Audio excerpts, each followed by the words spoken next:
Welcome to the Living the Dream podcast with Curveball. If you believe, you can achieve.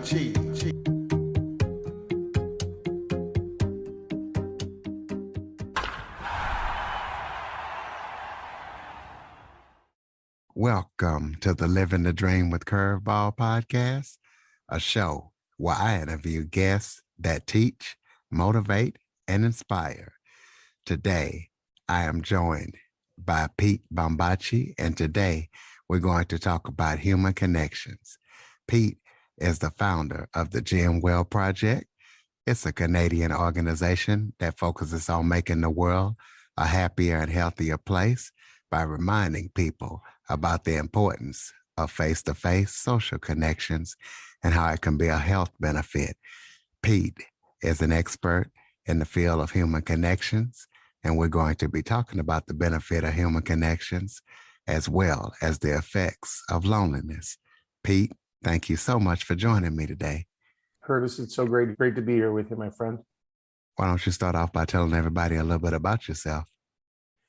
Yeah, I'm a 55-year-old guy who worked in the for-profit world, had the opportunity to move to not-for-profit and ran an organization called Movember, which is a men's health charity focused on growing mustaches in the month of November every year and raising the consciousness of men about the importance of their health, but also in the consciousness of those who love their men and making sure that they understand how important it is for men to take care of their health. In going from for-profit to not-for-profit, I recognize that what really makes me happy is waking up every day and trying to help other people. So for the last now coming on 6 years, I've been leading the genwell project, which is a human connection movement that, our focus is on educating, empowering, and catalyzing people around the importance of face-to-face social connection. Because Curtis, you and I have been educated on exercise and eating well, and we shouldn't smoke, and we've been told that we should get some sleep and told about drinking water. But most of us have never been educated on just how important human connection is for our health, our happiness, our longevity, and frankly, for the betterment of society as a whole. And that's our message is, we all need to spend more time with each other. Research long before the global pandemic showed that we were more disconnected than ever before. And obviously over the last 20 months, we've been even more disconnected than ever before. And so I've been championing this for about 6 years. The pandemic has been the great wake-up call for all of us. And it's through conversations like this one we're going to have tonight that really helps spread this message so that we can all be more conscious and intentional about our social connections as we move forward and come out of the global pandemic. Well, tell us about the genwell project. Explain what it is and talk about, you kind of touched a little bit on your mission, but just kind of go a little deeper into it. Yeah, it's, I hate to say it, but it's a simple message. And, human connection has been around since caveman times. And, back then, our whole lives probably existed within a mile of where we were born and where we existed. Pre-pandemic, working up through the 70s and 80s, we lived in the greatest growth era in the history of the world. And we started to believe that we didn't need each other in order to get through this world. And I think the pandemic has been the wake-up call. So the reality is the global connection, the global human connection movement, the genwell project is trying to champion, is trying to educate people so that we can take more proactive steps to stay socially connected. Our message is, the research is clearer than ever before right now that social connection, it's the single largest thing that makes us happy. It reduces anxiety and depression. It increases empathy, compassion, and resilience. And in a world in which we're so torn apart, whether it's by the pace and pressure of society, whether it's cultural divides, whether it's the separation of wealth, one of the greatest things we can all do for the betterment of all of us is spend more time with each other and understand the challenges that each of us face. That's how we build bridges and bonds and understanding. But human connection also strengthens our immune system and our self-confidence. It increases our chances of living longer And a new study that's come out even during the course of the pandemic suggests that social connection is the single greatest preventative action that we can all take to avoid depression.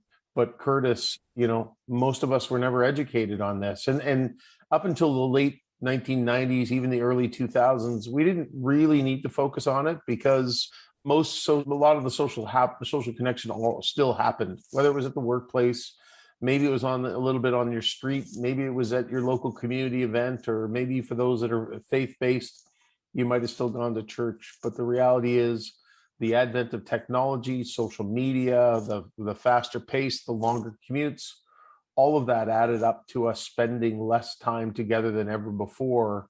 And now that we know what the negative implications of spending time apart are, which are, increased risk of heart disease, dementia, diabetes, suicide, anxiety, depression, obesity, and the list goes on of the different type of health implications that come from chronic loneliness.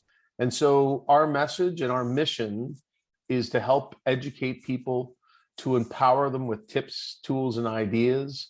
And finally, what we do is we try to catalyze people at least a couple times a year on what we call genwell weekends. And those are weekends when we want people to make us the excuse and give themselves permission to reach out to people, that whether it's because it's somebody you've been meaning to call and you finally have an excuse from us to do it, or maybe it's actually talking to that neighbor that you haven't spoken to for a decade, but you just want to build that bridge before the crisis comes, before the tree falls on your fence, or before somebody has a catastrophic health event or a catastrophic weather event, a tornado, a hurricane. Right now in Vancouver in Canada, they're dealing with floods. The worst time to actually get to know your neighbor is when you're in the middle of the crisis.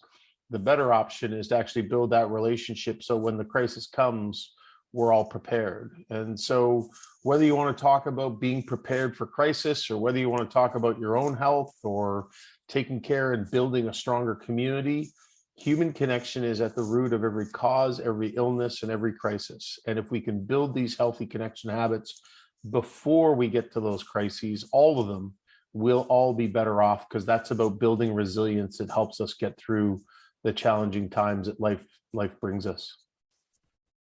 Do you feel like we're facing an epidemic in regards to loneliness? Why or why not?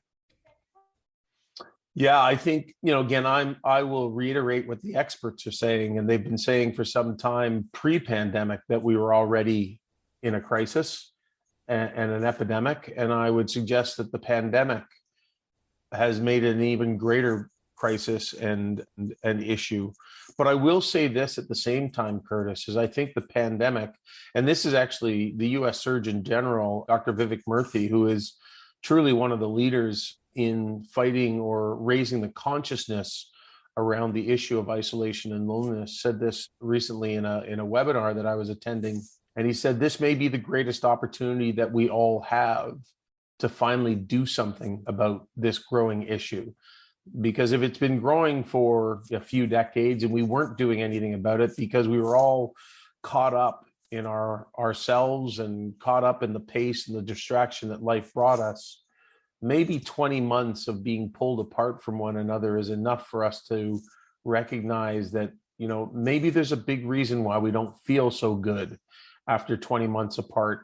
And it's because we've been apart from the people that not only do we have deep, meaningful relationships, the people we love, whether that's elderly people that we weren't able to see, whether that's our friends, whether it's our colleagues. But even we did a piece of research in Canada recently called the Canadian Social Connection Survey, and 65% of the people that you saw every day were not even people that you had planned on seeing. They weren't in your calendar. So during the pandemic, all those what we call casual collisions were wiped out of your life. And so we need to get back out. We need to help people get to the other side of the pandemic.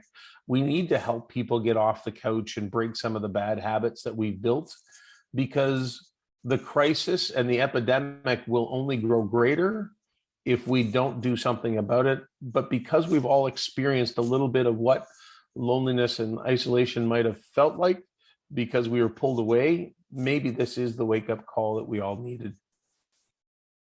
Why do you feel like people aren't making social and human connections more? It's a great question, Curtis. I'm not sure I have all the answers, but I think, you know, we've been growing up over the last few decades in what I will call a dog eat dog world. It was, every man for himself. We've created the most individualistic society in history. And as a result, even pre-technology and pre-social media, it was already a bit of a competitive nature out there that, everybody had to fight to get more of it for themselves, whatever it was for you. That could be money, that could be status, that could be stuff, it could be toys, it could be whatever. And then we had the advent of technology and certainly social media playing a critical role in this. When you and I were kids, based on those deep, soothing sounds of your voice, Curtis, I'm going to say you're old enough to remember when there used to be kids on the street, when there used to be people around that could play. And the competitive set that I had were just those kids, the kids I saw every day at school. They were my neighbors I could see across the street, and maybe my extended family who would come over for visits once in a while. But it's a real challenge if you are spending a lot of time on social media and you're not putting what's on social media in context. It's very easy for us to become overwhelmed. And certainly if you're in a comparison mode, you're no longer just competing with the 10 or 12 or 20 kids that you saw every day or the parents across the street. You're now competing with the world. And I think this is actually even the evolution of loneliness, because when I was a kid, we were just lonely. And now, or sorry, I should say, when we were kids, we were just bored. But when you got bored because there was only one TV in the house, and if your brother or sister got it, you went outside and there was always kids to play with. The problem right now is that, there's 10 screens. There's no kids outside. So that's not even an option for most people because everybody's inside watching some screen. And so this is where I believe loneliness is really capturing a lot of us. Is it's all these additional pressures and distractions that have been brought into our lives that we used to be able to handle, not because we were smarter back then. It's just it didn't exist. And so I think this is about the education of society. This is about recognizing that, look, the social platforms are not going to change their algorithms. They're not going to reduce their focus on the bottom line, which requires them to, feed us messages that keep us addicted. We are up against teams of behavioral psychologists who are working to create the addictions, whether you're a young person, an old person, a business person. And because so many people are on it, you look at small business people, it's the only option for a lot of people to really get their message out there. And so the only solution is not counting on other people, but to look inwards and count on ourselves and educate and empower ourselves to make better decisions with our time. Pre-pandemic, the average person was spending 12 hours a day on screens. Early in the pandemic, I saw a stat that said it was up to 16 hours a day. Well, Curtis, if you sleep 7 to 8 hours a day and you're spending 16 hours on technology, I know what you don't have any more time left for in the day. And that's doing the thing that makes you probably most healthy, most happy, and certainly contributes to leading a more fulfilled life. And that's spending time with other people. Well, I'm glad you said that. And yes, I was one of those kids on the street that stayed out playing. But is the genwell project anti-technology, or do you feel like there's a way that we can use technology in a positive way to connect, or you're just against it all? Because I know there are some people that are. Curtis, it's a great question. We are not anti-technology. And I'm glad you asked that because I think it's a really important thing to clarify for people. There is a lot of beautiful things about technology, and let's be very grateful for technology. Look what you and I are doing right now, having a conversation. You're in Kansas, I'm in Toronto, Canada, and we're having a conversation free of charge over the web. That's a beautiful thing, using Zoom as our platform. But everything in balance, right? Those who spend, and even the research shows that minimal amounts of time, I think it's up to 2 hours a day, to be honest with you, on technology is deemed to be not terrible for you. But when you spend more time, and certainly when you spend time passively scrolling, technology is an amazing way for us to connect with people. Face-to-face human connection is what we are all about. We want to encourage people to find more time because most of us aren't spending enough time. But if you and I aren't able to see each other for a period of time because we got busy schedules, or frankly, we live on the other side of the world, well, let's use technology as a great way to supplement the relationships that we do need to maintain and get back to face to face. And let's use it to share beautiful messages. Let's share it to inspire people. Let's share messages that give us hope. And certainly coming out of the pandemic, we're going to need all of it. So technology is not all bad. It obviously helps us get work. We were able to work remotely during the global pandemic.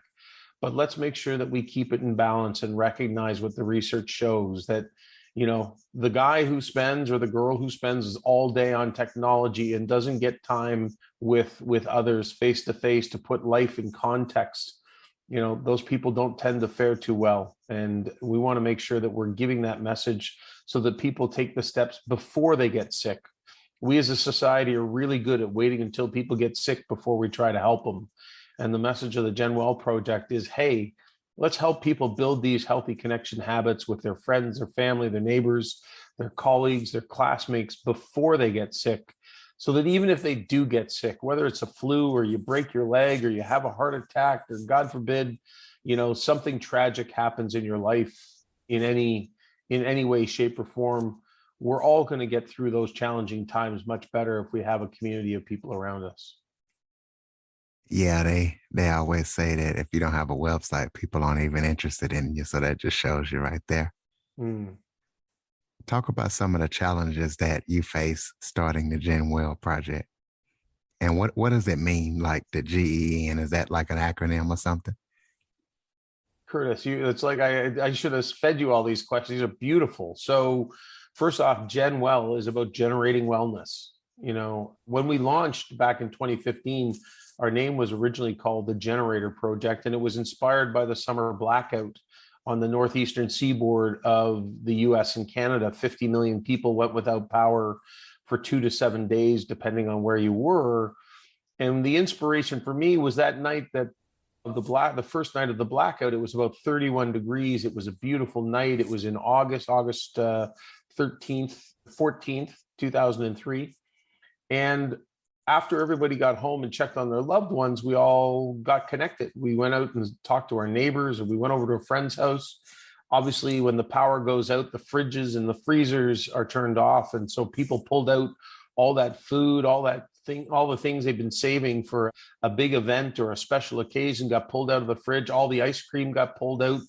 The beer got pulled out because you wanted to drink the beer before it got warm. And so people just started connecting. And I talked to a lot of people, including a bunch of people on the street that I went over to a friend's house. And I walked out on the street and I said to everybody, hey, isn't this cool that, you're all getting connected and you guys must know each other? And they all looked at me and said, no, we don't know each other. And what stuck with me that night, Curtis, was just the fact that it took somebody to turn the power off for us to actually talk to our next door neighbor. And that just really speaks to just how busy, how fast paced, and how distracted the world had become, that we wouldn't even know in Canada. And I think the numbers weren't far off in the US. 50% of people didn't know their next door neighbor's name. Well, that's not a good thing when we're trying to build stronger communities and bigger connections. And the research we did shows that just by knowing your neighbor, you reduce your likelihood of feeling lonely by 3 times. Talking to strangers increases your likelihood of being happy by 3 times. And yet, as I say, nobody knows this information. But to your point, we started off with the genwell project, and it was inspired the Generator Project, which was 500 generators went down in the northeastern United States, and that allowed us to generate connections and conversations. And so the original name was really a reflection back on what inspired the movement, whereas genwell, generating wellness, is really about what our goal is, what our mission is our goal is to help everybody generate better wellness for themselves and for the people around them, because that's how we, enjoy life more. And when you ask the question about what are the challenges? The challenges, I would say, are that until the global pandemic, it's only now that people are waking up to what we call our social health. For a long time, we've talked about physical health. More recently, people have talked about their mental health. But the reality is, what we need to start talking about is our social health. Because mental health, a lot of people speak about things like gratitude and journaling and mindfulness and breathing techniques and even solitude as ways in which we can improve our mental health. The unfortunate thing is that most of those activities you can do alone. But when we talk about social health, it requires us to actually reach out to other people. And when you're struggling, that actually might be the toughest time for you to do that. And it's why the genwell message is really focused not only on educating all of us on what we should do when we feel lonely or we feel disconnected or we might be struggling, but maybe an even bigger part of our message is to educate everybody in society and wake everybody up as to the role each of us can play in the life of somebody else. If you and I saw each other every Tuesday night for a beer, and we've been doing that for 2 years or 3 years or maybe 20 years, Curtis, and then all of a sudden you didn't show up for a beer one night, that might be a good indicator to me that something's up if I haven't spoken to Curtis and he hasn't given me the heads up that he's not going to be there. I play hockey a couple times a week up here in Toronto, and you're used to seeing the same faces because it's preset in your schedule. When you need to be there. And when you don't see somebody after a period of time, rather than just kind of, oh, Curtis isn't here, maybe somebody might say, hey, Curtis isn't here. You know what? After the game today, I'm going to give Curtis a call and check in on him, see how he's doing. I've had just in the last couple of weeks, I've had a few friends reach out. One lost a job, one's been diagnosed with cancer, one's going through a divorce. And I'm sure there's hundreds of thousands of people going through those challenges and more. And if we can all recognize the power of human connection in supporting people through these ups and downs that we're going to go through in our lives, we all have the power to be part of the solution to making the world a happier and healthier place. Life is never going to be easy. There's always going to be, challenges along the way. But if we can build these relationships, build stronger social health habits before we get to the crisis, that to me is part of the solution for all of us to live happier and healthier lives. What a great message. Tell us about any current upcoming projects that you're working on that people need to know about. Yeah, well, it's interesting. A couple of things I'll tell you about we're working on in the workplace and then also on campuses for universities and colleges. But first and foremost, I want to encourage everybody to follow us on our social media channels. Again, to the message about not everything on social is bad. Every day we share information, research, tips, tools, and ideas on how people can start building healthier connection habits starting today. At the end of the day, we have to stop waiting until we get to the crisis and we need to count on other people to be part of the solution. The government, the system, the organizations who try to be there to help us, and oftentimes they are, but we have to get ahead of this. We have to encourage people to be proactive in their own lives by recognizing the importance of their social health and taking action. So that's the first thing I want to say. From a workplace standpoint, as we head back to the new workplace, the hybrid workplace, businesses and employees are going to struggle as we've struggled through this whole pandemic, how we've struggled with the lack of connection with one another. The research is clear that even having a best friend at the office, having a relationship that you can go to in the office increases your productivity by 7 times. But the same health benefits that we have at home happen at work as well. Because when you spend 8 to 10 hours a day at the office, isn't it a good idea to have some comforting relationships there that can support you when things aren't going well at the office? And the two strongest correlations between burnout, or the two things that are most strongly correlated to burnout, are a lack of sleep and a lack of social connection or loneliness. And yet again, I would argue that some people aren't familiar with that information. Sleep, I think we've heard, but I think a lot of people might think it's budgets, or it might be stressful, timelines, or it might be complicated business structure, but conversations and connections can help you through all those challenges and can help you build the resilience. And that's a message that we're really trying to put out there, working through workplaces. We have a new program. People can find out more about it on our website at genwellproject.org. And it's called Heads Up. And it's a student program. We're trying to launch it at colleges and universities, frankly, across Canada or around the world. We've got some posters and social posts that are really helping to educate students on 4 things, or inspire them, I would say. Heads up, get your head out of your phone, because that's the first point of making connections with other people, is looking them in the eye and, just saying hello. Heads up about the importance of your social health as a part of your mental health and physical health, because, if you think of mental health and physical health, they are symptoms of something not going right. Whereas the action that we all need to be thinking more of is our social health and building those supportive relationships. So Heads Up is about getting kids to lift up their heads out of their phone, be more conscious about their social health, understand the impact that having a conversation with somebody else can have on them. So whether you think about a young person or a senior or somebody who's struggling, a simple pick up the phone or face-to-face connection can have all the difference in the world. And finally, as we come out of this global pandemic, Curtis, I would argue that we all need to be a little more heads up, that we're in this together, and that, the best thing we can all do is start to build some relationships with whoever it is, friends, family, neighbors, colleagues, classmates. Maybe it's a guitar club that you belong to. Maybe it's a book club. Maybe it's a wine club. I don't care. I don't care what the club is, but at the end of the day, rather than just thinking about the reason you go to the club is for the activity, recognize that, there's another reason why you go to the book club, and that's to meet people.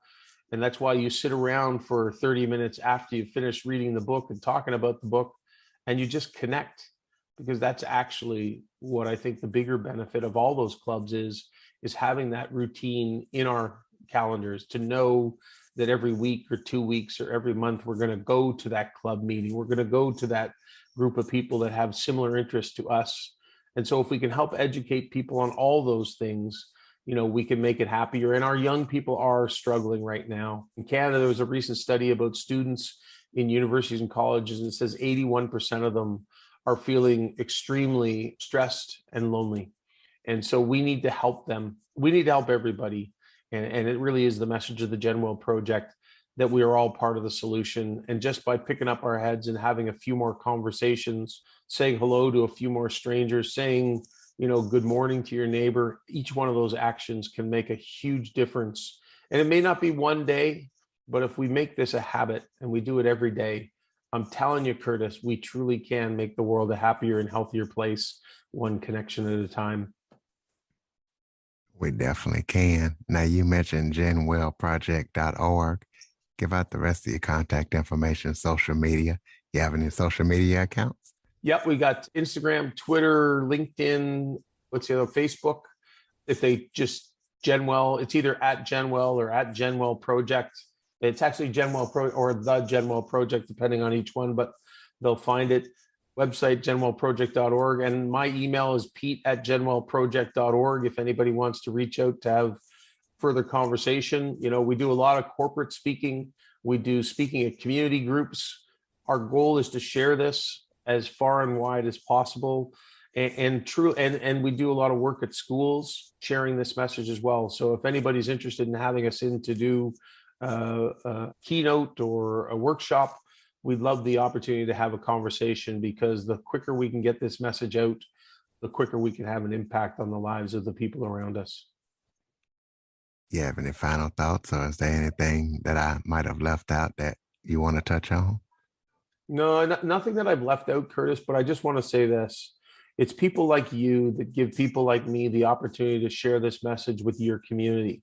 And as we kind of touched on at the top, it is the opportunity to connect, even you and I getting connected here, and for me being able to share. I've done all the talking, which I apologize for. That's just, unfortunately, it's just who I am. And obviously the movement and the topic tonight, but the opportunity to meet people like us, not like us, people from different parts of the country, different parts of the world, this is actually part of what it's all about. And so I just want to say thanks for the opportunity to share the message.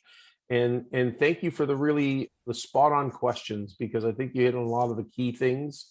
And I hope people really enjoyed the conversation, and I hope they'll take this message and do something with it today. And the first thing we always ask people to do is call one person. Call one more person tomorrow. When you hear this message, call somebody. If you're listening to it in the middle of the day, call a friend, check in on them, see how they're doing. And you never know, that might be the difference maker in somebody's day, whether it's getting them through today, maybe it's getting them through the week, maybe it's getting them through the month, but every one of us has the power to make a difference. So I just want to say thanks, Curtis. Well, there's definitely no need to apologize. I tell all my guests the show is about you and your message is not about me. I'm just a facilitator. You do a great job. And listeners, genwellproject.org. And as Pete said, call a person. When you hear this message, make sure that you call and talk to them. You might even help them get through the next 5 minutes. Also, be sure to follow, rate, review, share this episode to as many people as possible after listening, because there are a lot of people out there that's lonely. And Pete gave some great advice. And Android listeners, go to the Google Play Store and download the Living the Dream with Curveball podcast app. Thank you so much for joining me today, Pete. Thank you, Curtis. Really appreciate it. Take care of yourself. For more information on the Living the Dream podcast, visit www.djcurveball.com. Until next time, stay focused on living the dream.